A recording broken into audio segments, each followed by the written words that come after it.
ప్రభువు పేరిట మీ అందరికీ ఈ రాత్రి కాలపు శుభములను వందనములను తెలియజేస్తున్నాను. ప్రియులారా, ఈ రాత్రి పరిశుద్ధ లేఖన భాగమును మనము చదివినట్లయితే, దేవుడు ఆశ్చర్యముగా ఉరుము ధ్వనిని చేయును, మనము గ్రహింపలేని గొప్ప కార్యములను ఆయన చేయును. యోబు గ్రంథము 37వ అధ్యాయము 5వ వచనం. ప్రియ సహోదరి సహోదరులారా, ఈ రాత్రి చదవబడిన లేఖన భాగమును మనము పరిశీలన చేసినట్లయితే, దేవుని కార్యములు అద్భుతమైనవి, ఆశ్చర్యకరమైనవి. ఎవరు గ్రహించలేరు, ఎవరు ఊహించలేరు. మనము కనీసము ఆలోచించడానికి కూడా సరిపోము. లెక్కింప శక్యము కాని కార్యములు దేవుడు చేయగలడు అని యోబు భక్తుడు తెలియజేస్తున్నాడు. ఈ రాత్రి ఈ మాటలు వింటున్నా నువ్వు అనుకుంటున్నావేమో, దేవుడు నా జీవితంలో ఏ కార్యములు చేయడం లేదు, నేను కష్టాల్లో ఉన్నా, నేను బలహీనతల్లో ఉన్నా, నేను శోధనలలో ఉన్నా, నేను నమ్మిన నా దేవుడు యేసయ్య నన్ను పట్టించుకోవడం లేదు అని ఈ రాత్రి జీవాక్యము వినిచున్న నీవు బహుశా ఆలోచిస్తున్నావేమో. కానీ వాక్యము ద్వారా ఈ రాత్రి దేవుడు సెలవిస్తున్నాడు, నీవు గ్రహింపలేని గొప్ప కార్యములు సజీవుడైన దేవుడు చేయబోతున్నాడు. భక్తుడు అంటున్నాడు, నీకు తెలియదా, నువ్వు వినలేదా? భూదిగంతములను సృజించిన యెహోవా నిత్యుడగు దేవుడు, ఆయన సొమ్మసిల్లడు, అలయడు, ఆయన జ్ఞానమును శోధించుట అసాధ్యము. సొమ్మసిల్లిన వారికి బలమిచ్చువాడు ఆయనే, శక్తిహీనులకు బలాభివృద్ధిని కలుగజేయవాడు ఆయనే అని. ప్రియులారా, కొన్నిసార్లు మనుషులు దేవుణ్ణి తెలుసో తెలియకో తక్కువగా అంచనా వేస్తూ ఉంటారు. ఎందుకు అనంటే, వారితరుల మాటలు విని దేవుని శక్తిని, ఆయన జ్ఞానమును చిన్నదిగా చూస్తారు. కానీ ఆయన ఆశ్చర్యకరమైన దేవుడని, ఆయన లోకాన్ని నోటి మాట ద్వారా సృజించిన వాడని, నిరాకారముగా ఉన్న భూమిని ఆకారముగా చేసిన వాడని, ఆయన వలన సాధ్యము కానిది, ఆయన చేయలేనివి ఈ సృష్టిలో ఏమి కూడా లేవు అని మర్చిపోతూ ఉంటారు. బహుశా ఈ రాత్రి జీవాక్యము వినిసిన నీవు కూడా దేవుని తక్కువగా అంచనా వేస్తున్నావేమో, ఆయన శక్తిని తక్కువగా చూస్తున్నావేమో. అందుకే దేవుడు ఈ రాత్రి జీవాక్య భాగము ద్వారా నీకు సెలవిస్తున్నాడు, ఆయన గ్రహింపలేని గొప్ప కార్యములను చేయగలడు అని. అబ్రహాముతో దేవుడు మాట్లాడుతూ ఉండగా ప్రక్క నుండి వింటున్న శారా నవ్వింది. ఎందుకంటే, నాకెలా పిల్లలు పుడతారు, నేను ముసలిదానిని, అందున నాలోని గర్భకోశము కృషించిపోయింది, అనగా మృతతుల్యమైపోయింది. ఇది సాధ్యము కాదు, ఇది జరిగే పని కాదు. నా కడుపున బిడ్డ ఎదగడము, నేను ప్రసవించడము జరగని పని అని ఆమె ఉద్దేశము. కానీ ప్రియ సహోదరి సహోదరులారా, ఆమె అనుకున్నట్లు కాదు, దేవుడు అనుకున్నట్లు జరిగింది. మృతతుల్యమైన గర్భములో ఇస్సాకు సజీవముగా జన్మించాడు కదా. ఎవరు కూడా శారా గర్భము దాలుస్తుందని కనీసము ఊహించకపోయి ఉండొచ్చు. ఎవరు కూడా అనుకొని ఉండకపోయి ఉండొచ్చు. ఈ లోకమంతా ఇది అసాధ్యము అనుకుంటున్నప్పుడే దానిని దేవుడు సాధ్యము చేసి చూపించాడు. ఆయన మాటలు చెప్పే దేవుడు కాడు, కార్యములను చేసే దేవుడు. ఆయన ఉరుము ధ్వని చేస్తే ప్రతి సమస్య పారిపోవలసిందే, ప్రతి అంధకార దురాత్మ క్రియలు లయము కావలసిందే, ప్రతి అనారోగ్య సమస్య వెళ్ళిపోవలసిందే. సంపూర్ణ ఆరోగ్యము, ఆర్థిక పరిస్థితి సమృద్ధిగా మారుతుంది. అశాంతికరమైన పరిస్థితులన్నీ కూడా తొలగిపోతాయి. ప్రియ సహోదరి సహోదరుడా, ఈ రాత్రి జీవాక్యము వింటున్న నీ పరిస్థితి దీనాతి దీనముగా ఉన్నదేమో, నీ కుటుంబ పరిస్థితి చెల్లాచెదురైపోయిన విధముగా ఉందేమో, నీ భవిష్యత్తు అగమ్య గోచరముగా ప్రశ్నార్థకంగా మారిందేమో, నీ వైపు న్యాయము జరగక నీ శత్రువుల వైపే న్యాయము జరిగే పరిస్థితులు ఉన్నాయేమో, నీకున్న అప్పులు చూసి నువ్వు భయపడుతున్నావేమో. అయితే ఈ రాత్రి జీవాక్యము వినిచిన నీవు ఏ శ్రమ ఉన్నా, ఏ ఇబ్బంది ఉన్నా, ఏ కన్నీరు ఉన్నా భయపడకు, దిగులు పడకు, జడియకు. ఎందుకో తెలుసా? దేవుడు గొప్ప కార్యాలను నీ జీవితంలో జరిగిస్తాడు. ఎలా జరుగుతాయి అనంటే, జరగడము, పరిస్థితులు మారడము అసాధ్యము అంటున్నావేమో. అందుకే భక్తుడు అంటున్నాడు కదా, మనము వాటిని గ్రహింపలేము అని. మనకర్థమయ్యే విధముగా అవి జరగవని, ఆయన ప్రణాళిక ఏంటో, ఆయన ఏమి చేయాలనుకుంటున్నాడో ఆయన ఎవరికి బయలుపరచాడు. చేసే వరకు మనము వేచి చూడాల్సిందే. ఆయన అద్భుతము కోసము ఆయన అద్భుతము కోసము మనము కనిపెట్టుకొని ఉండాల్సిందే. కాబట్టి ప్రియ సహోదరి సహోదరుడా, ఈ రాత్రి ఈ శ్రేష్టమైన మాటలు వింటున్న నీవు దేవుని శక్తిని తక్కువగా అంచనా వేయకు. ఈ లోకాన్ని, దానిలో సృజింపబడిన వారికే అంత జ్ఞానము, తెలివితేటలు, ప్రణాళికలు ఉంటే వారిని సృజించిన దేవునికి ఇంకెన్ని ప్రణాళికలు ఉంటాయో కదా. కాబట్టి ప్రతి విషయమును బట్టి దేవుని యందు ఆధారపడు, దేవుని వైపు చూడు. ఆయన కార్యాలు జరగబోతున్నాయి. వాటి కోసము కనిపెట్టు, ప్రార్థించు. దేవాతి దేవుడు నీ జీవితంలో గొప్ప కార్యాలు చేయడానికి సిద్ధముగా ఉన్నాడు. కాబట్టి ప్రతి విషయమును బట్టి దేవునిపై ఆధారపడు, దేవుని వైపు చూడు. ఆయన కార్యాలు నీ జీవితంలో జరగబోతున్నాయి.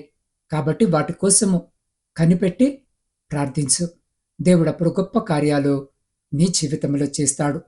అట్టి రీతిగా మన జీవితాలను, మన కుటుంబాలను సరిచేసుకునేటటువంటి గొప్ప కృప, ధన్యత దేవుడి రాత్రి ఈ వాక్యము వినిచిన మనకు దయచేయలాగున, ఈ సమయంలో ఈ వాక్యము వినిచిన మీరు ఏ స్థితిలో ఉన్నా, ఏ స్థలములో ఉన్నా, ఆ స్థలములోనే, ఆ స్థితిలోనే తలలు వంచి కళ్ళు మూసుకొని నాతో పాటు ప్రార్థనలో ఏకీభవించండి. పరిశుద్ధుడా, ప్రేమ నమ్మకము కలిగిన మా ప్రియ పరలోకపు పరమ తండ్రి, మీ శ్రేష్టమైన, ప్రశస్తమైన, ఘనమైన నామాన్ని బట్టి మీకే స్తుతులు, స్తోత్రాలు, వందనములను చెల్లించుకొనుచున్నాం. దేవా, అద్భుతమైన రీతిగా ఈ రాత్రి మీ వాక్యము ద్వారా మీరు మాతో మాట్లాడారు. అవును తండ్రి, మీరు మాత్రమే గొప్ప కార్యాలు మా జీవితంలో చేయగల సమర్థుడవని, అయ్యా మీకు అసాధ్యము కాని, అయ్యా మీకు సాధ్యము కానిదంటూ ఏది లేదని, అయ్యా మీరు మహత్కార్యాలు చేయగల దేవుడవని, ప్రభువా, ఆ శార గర్భాన్ని తెరిచిన దేవుడవు. అయ్యా, ముసలి ప్రాయంలో కుమారుణ్ణి అనుగ్రహించిన దేవుడవు. మీకే స్తుతులు, స్తోత్రాలు. అయ్యా, మనుషులందరూ ఆశ్చర్యపోయే రీతిలో వారి జీవితంలో గొప్ప కార్యాన్ని జరిగించినందుకు మీకే కృతజ్ఞత వందనాలు.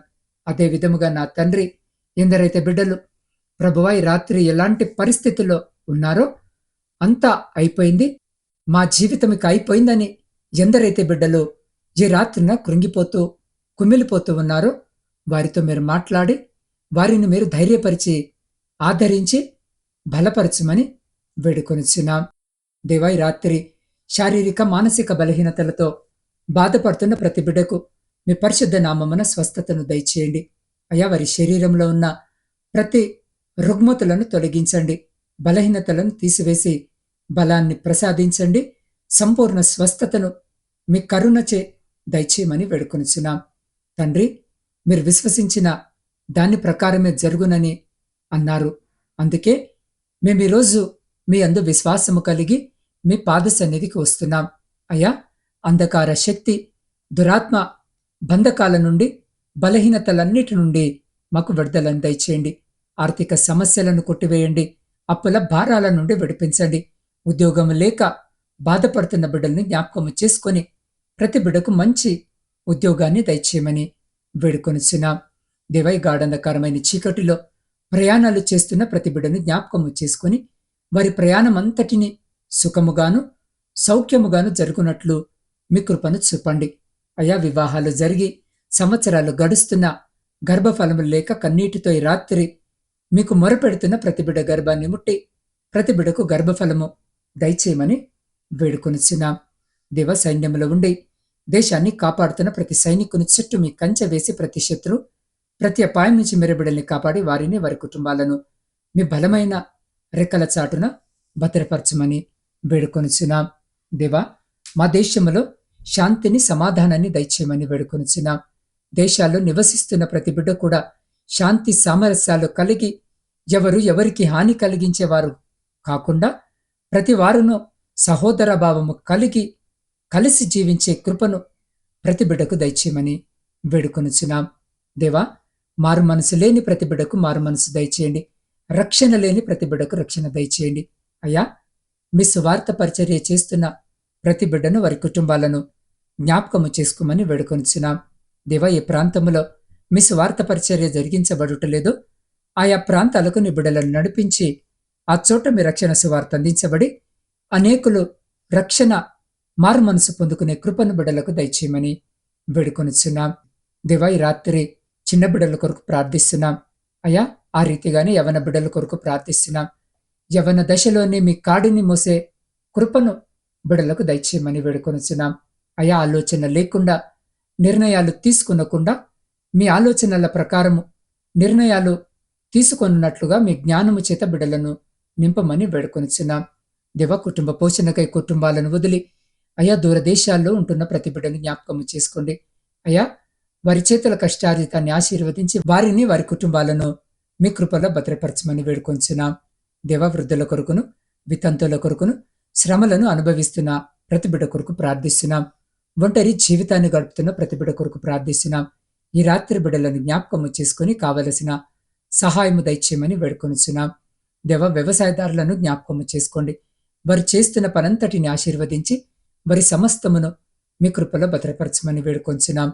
అయా, విద్యార్థుల కొరకు ప్రార్థిస్తున్నాం. బిడ్డలందరికీ జ్ఞానాన్ని వివేకాన్ని దయచేయండి. అయ్యా, వారు రాయబోతున్న వ్రాసిన ప్రతి పరీక్షలో కూడా బిడ్డలకు విజయము దయచేయమని వేడుకొనుచున్నాం.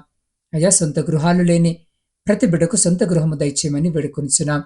వివాహాల కొరకు సిద్ధపడుతున్న వివాహాలు జరగక మీ సహాయం కొరకు మీ వైపు చూస్తున్న ప్రతి బిడ్డకు కూడా కావలసిన సహాయము దయచేయమని వేడుకొనుచున్నాం. ప్రాముఖ్యముగా ఈ రాత్రి ఆత్మీయ కుటుంబ సభ్యులను మీరు జ్ఞాపకము చేసుకోండి. వారికి ఆరోగ్యము, శాంతి, ఆత్మీయ వృద్ధి, ఒకరికొకరు ప్రేమ, బలము, ఈ ఆశీర్వాదములను వారిలో నింపండి. అయ్యా, ప్రతి బిడ్డ మీ ఆత్మలో నడుస్తూ మీ వాక్యములో బలపడుతూ మీలో స్థిరపడిన కుటుంబముగా ఎదుగునట్లు దీవించండి. ప్రార్థనలో, సేవలో, విశ్వాసములో, మీ రాజ్య కార్యక్రమంలో మరింత శక్తివంతముగా పనిచేసేలా వారిని ఆశీర్వదించమని వేడుకొనుచున్నాం. దేవై, గాఢంధకరమైన చీకటిలో మేము నిద్రిస్తూ ఉండగా మా గృహాల చుట్టూను, మాత్మీయుల గృహాల చుట్టూను, మా ఇరుగు పొరుగు వారి గృహాల చుట్టూను మీ అగ్ని కంచె వేసి ప్రతి బిడ్డను మీ దేవదూతల రెక్కల చాటున భద్రపరిచి ప్రతి అంధకార సంబంధమైన శక్తులన్నిటి నుండి మీరు సంరక్షించి కాపాడి మీ చిత్తమైతే, మీరు అక్కడ ఆలస్యమైతే ఎన్నికలేని మమ్మలను మరొక శ్రేష్టమైన నూతన దినములోనికి సజీవముగా ప్రవేశింపజేసి మీ నామాన్ని స్తుతించి కీర్తించి కొనియాడే గొప్ప భాగ్యము మాలో ప్రతి బిడ్డకు దయచేయమని మా రక్షకుడును మీ ప్రియకుమారుడైన యేసు క్రీస్తు మహిమ కలిగిన నామమున ప్రార్థించి స్తుతించి అడిగి పొందుకొని ఉన్నాము తండ్రి. ఆమేన్.